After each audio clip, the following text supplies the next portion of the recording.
guys, what's going on? This is LewisThePen and I'm back with another Clash of Clans video. You guys seem to really like the last one, so I thought I'd make another one quite soon after, because I'm enjoying uploading and editing. It's been fun. So in today's video, as you can see from the title and the thumbnail, this is how you max both your bases fast. Your home village, this one, and the dark village. So firstly, there's two methods you can do this. The first method is by using gems, but if you're like me and you don't have too many gems, then that method won't be good for you. But a way I do suggest getting free gems is not by clicking a link in the description or anything. There is a glitch on the builder base village where there's like a log or a tree that keeps respawning, and once you find out which one that is in your base, when you cut it down you always get 6 gems. So cut that one down as soon as you can whenever you see it. That's helped me get quite a lot of gems. But now if you're not going to be using gems, then this is the best method in my opinion. So I'll be going through all the leagues and all the places you should farm in the main village, and how to get loot quick in the second village. So guys, in the background we're just going to be playing some replays for you. You can just see how much loot there is actually in this league, and you can say that I'm not lying. So yeah guys, 1 million gold just in this base alone, and the 220k bonus in Champ 2 is crazy. So there's over 1 million gold just in this base alone. So for Town Hall 11, I suggest you farming a Champion 2 because there's a big bonus and you can get quite a lot of loot with your maxed armies. And there's also a lot of Dark Elixir due to the bonus being 1.4k Dark Elixir. So that's quite good if you're trying to farm up your heroes like most Town Hall 11s are. Town Hall 10s, I suggest you farming at 3,000 to 3,200 trophies because you get a good loot bonus. There's a lot of dead bases and you can clear them out easily with Barch or a simple like heebie-jeebie. Town Hall 10, I suggest you farming at Champion 3 due to the big bonus again, and there being quite a lot of dead bases so you can take them down easily. Town Hall 9, I suggest you farming at Crystal 3 because there's so many dead bases, like every base is a dead base pretty much.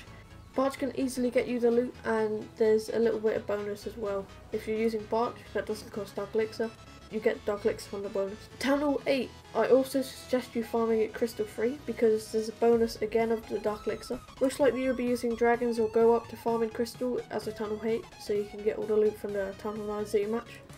And you'll get a good amount of Dark Elixir back. If you're using dragons, it doesn't cost Dark Elixir and you make Dark Elixir. So it'd be good to max out your king quite easily. You can get it to level 10 easily. And I know from experience that Crystal farming works at Town Hall 8. Because I've had a mini and that's what I farmed. Town Hall 7 and below, I suggest you farming at Silver 1. This is great loot and easily accessible for Town Hall 7s using dragons or Barch. When you're looking for farming leagues, basically you want to consider how much loot you have to spend to be able to get their loot. So for leagues with dead bases like Crystal, that's perfect for farming considering you can use Barch just to get the loot. And now the upgrade process of what I recommend you upgrading. First you want to max all your elixir stuff. So max everything you see in the top, which is collectors, camps, barracks. Apart from the clan castle, which is made of gold, you want to max that as well though.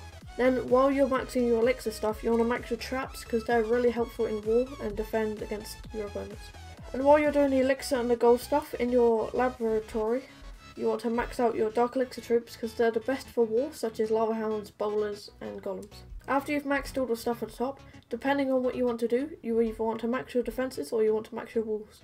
If you're trying to be engineered, you want to max your walls. If you're trying to be maxed, then you want to max your defence first, to help protect your loot. I will have a video explaining engineered bases and like the benefit of them in the coming weeks. So next we're on to the dark village. Now this is a bit different considering you can't actually find dead bases. All the bases are still alive and active. As you can see here, I'm at 2,100 trophies and I get 90k each win for each resource. After 3 wins, I get a bonus of 120k of each resource, so that's really good. You get over 300k per 3 raids in this league.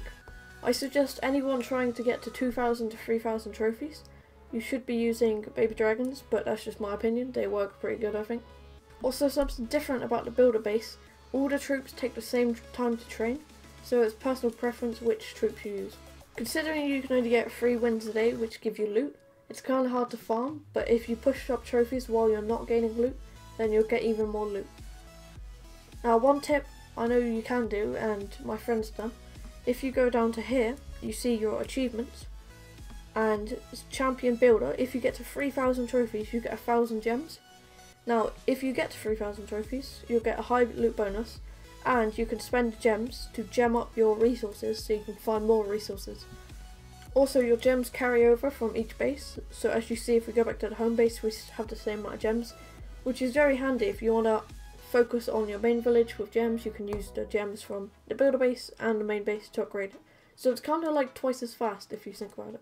Another thing I recommend for getting gems and upgrading your base quick, if you upgrade the gem mine as fast as possible, you get more gems per day. It's not much, but it's a little bit and it helps. And if you boost it with the clock tower, you get 10 times the faster production, which can give you quite a lot of gems a day. So that's quite handy if you upgrade it and max your clock tower out fast. Now, to max out your troops fast, you want to keep them upgrading and keep using the clock tower, so it speeds up the process rapidly. If you're looking to win more, you want to keep buying new defense and new buildings, so each building they destroy is worth less percent because you have more buildings. You cannot be engineered in the Dark Village because they have a limit. You have to build a certain amount of things before you can upgrade your builder hall. So guys, I hope you found this tutorial helpful and it helps you with farming so you can max out your base quick, or being engineered, up to you.